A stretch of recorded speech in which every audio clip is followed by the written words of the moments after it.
샬롬 샬롬 샬롬 샬롬 샬롬.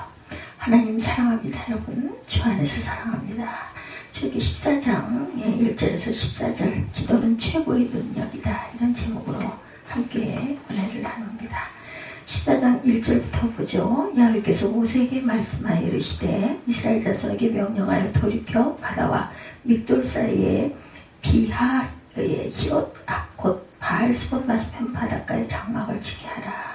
홍해를 건너게 되죠. 3절부터 바알과 이스라엘 자손에 대하여 말하기를 그들이 그 땅에서 멀리 떠나 광야에 갇힌 바 되었다 하리라. 내가 바로의 마음을 완악하게 한즉 바로가 그들의 뒤를 따르리니 내가 그와 그의 온 군대로 말미암아 영광을 얻어 애굽 사람들이 나를 야훼인 줄 알게 하리라 하시매 무리가 그대로 행하니라. 그 백성이 도망한 사실이 애굽 왕에게 알려짐에 바로와 그의 신하들이 그 백성에 대하여 마음이 변하여 이르되 우리가 어찌 이같이 하여 이스라엘을 우리를 섬김에서 놓아 보내었는가 하고 바로가 곧 그의 병거를 갖추고 그의 백성을 데리고 갈새 선발된 병거 600대와 애굽의 모든 병거를 동원하니 지휘관들이 다 거느렸더라. 여호와께서 애굽 왕 바로의 마음을 완악하게 하셨으므로 그가 이스라엘 자손의 뒤를 따르니 이스라엘 자손이 담대히 나아갔습니다. 애굽 사람들과 바로의 말들 병거들과 그 마병과 그 군대가 그들의 뒤를 따라 바알스본 맞은편 바히롯 곁 해변 그들의 장막 침대에 미치니라. 바로가 가까이 올 때 이스라엘 자손이 눈을 들어 본즉 애굽 사람들이 자기들 뒤에 이른지라. 이스라엘 자손이 심히 두려워하여 야훼께 부르짖고 그들이 또 모세에게 이르되 애굽에 매장지가 없어서 당신이 우리를 이끌어내어 이 광야에서 죽게 하느냐? 어찌하여 당신이 우리를 애굽에서 이끌어내어 우리에게 이같이 하느냐? 우리가 애굽에서 당신에게 이런 말이 이것이 아니냐? 이르기를 우리를 내버려 두라. 우리가 애굽 사람을 섬길 것이라 하지 아니하더냐?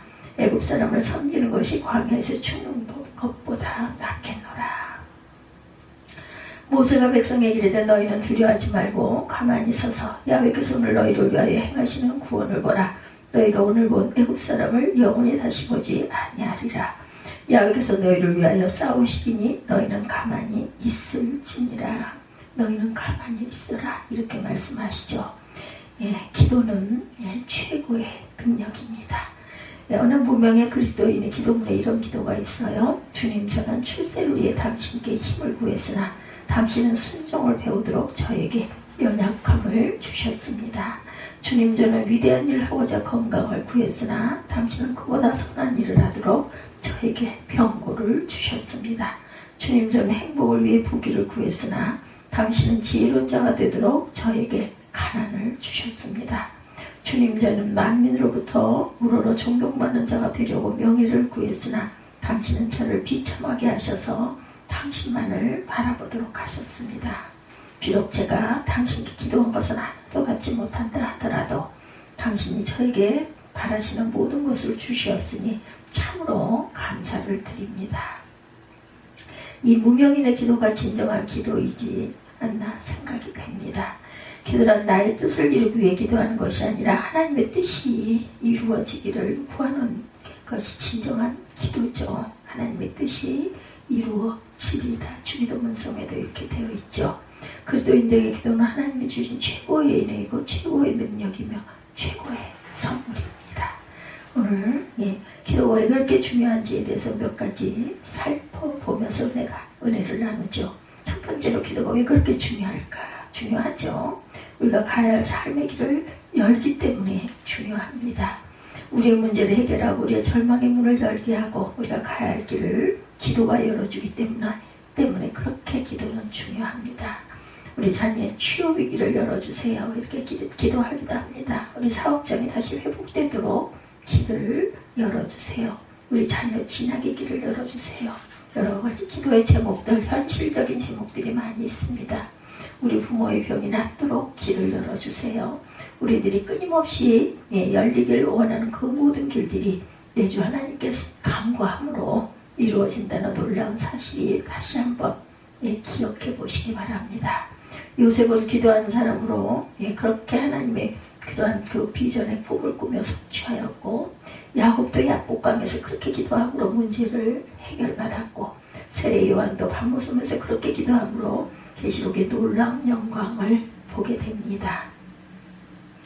기도란 사방팔방이 막혔을지라도 아무것도 보이지 않는 칠흑 같은 어둠일지라도 그것에 빠져나갈 길을 만들어 주신 것이 바로 기도인 줄로 믿으시기 바랍니다.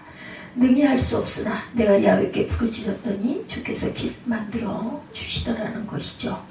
2차 세계대전 당시 영국군 주력 부대 35만 명이 그 던커크 반도에서 독일군의 총공격을 받게 됩니다.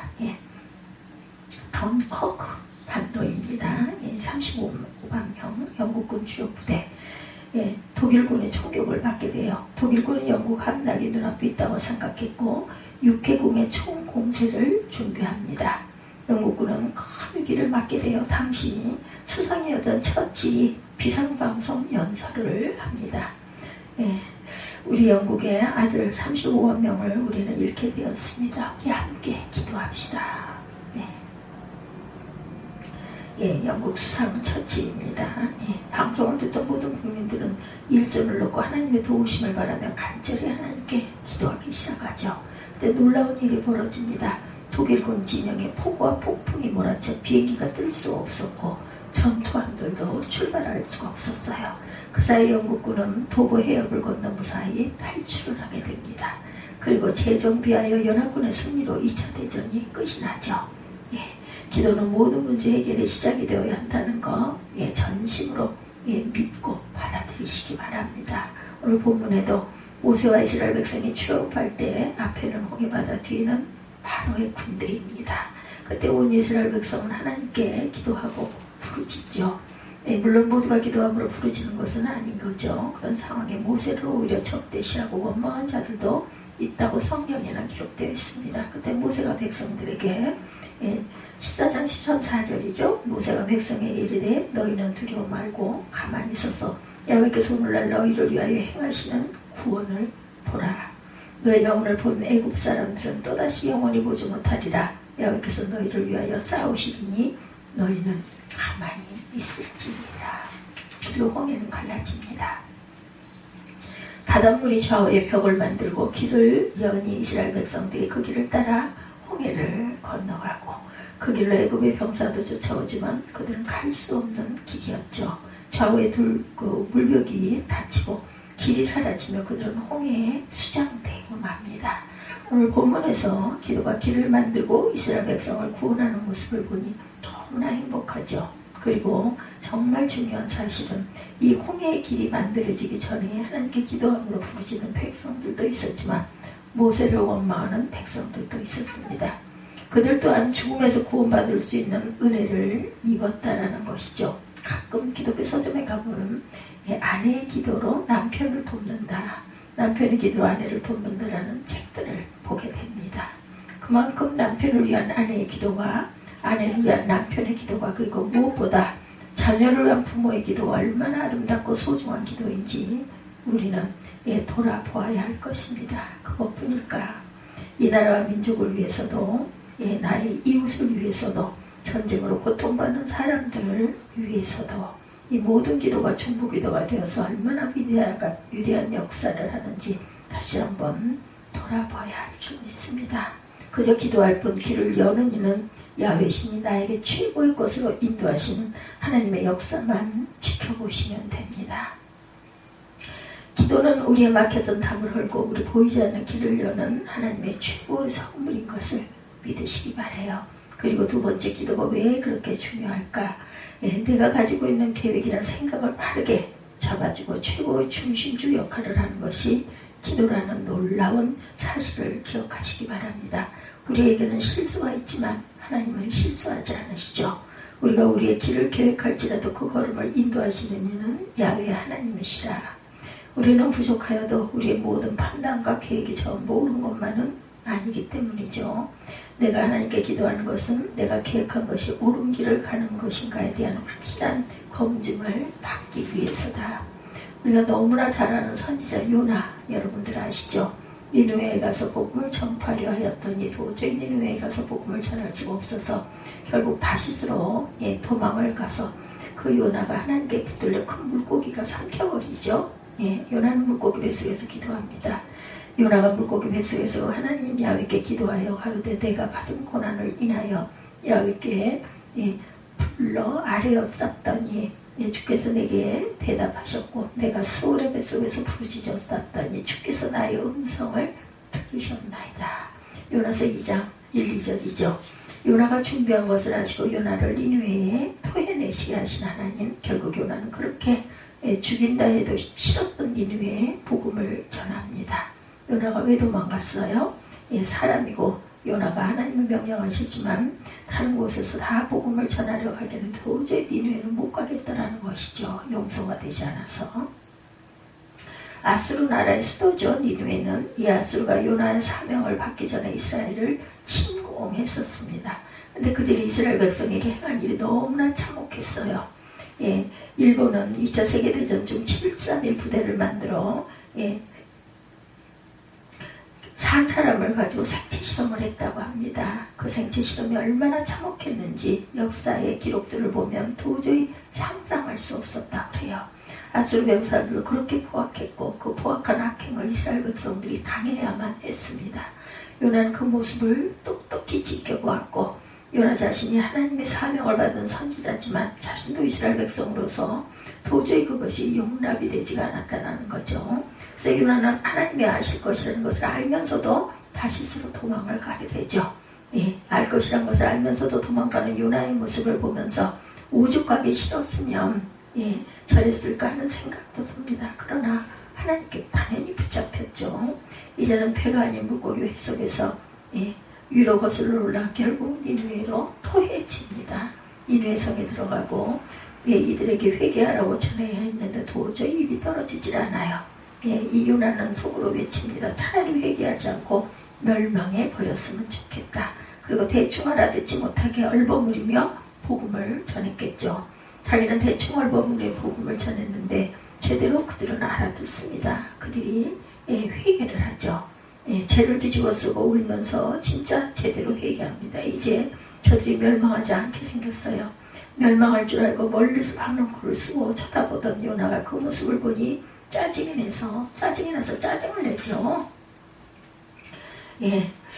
아주 그냥 멸망할 줄 알았던 아수르가 회개함으로 멸망을 안 하다 보니까 하나님께 화가 난 거예요. 내가 성내어 죽기까지 할지라도 내가 옳습니다. 그러다 하나님에게 또 한 번 혼이 납니다.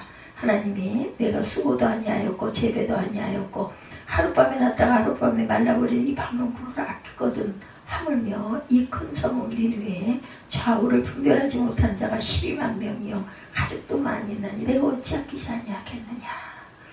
선지자 요나의 심령 여러분 이해가 가십니까? 저는 이해가 갑니다. 자기 눈앞에서 아수르 병사들에게 찔려 죽고 잘라져 죽고 비참하게 죽어가는 자신의 그러한 그 백성들을 보면서 그들을 복음으로 구원하라 하시는데 할 수가 있겠습니까? 그러나 결국 요나도 하나님의 계획에 동참할 수밖에 없었어요. 자신이 옳다고 화를 내보지만 결국 하나님이 하시는 일이 옳다는 것을 너무나 잘 알고 있는 요나였기 때문에 세 번째 기도가 왜 그렇게 중요할까요? 기도가 절제할 수 있도록 막아주는 최고의 조절기입니다. 사람의 탐욕은 끊임이 없습니다. 모든 것이 먹음직하고 보암직하고 탐스럽기만 해요.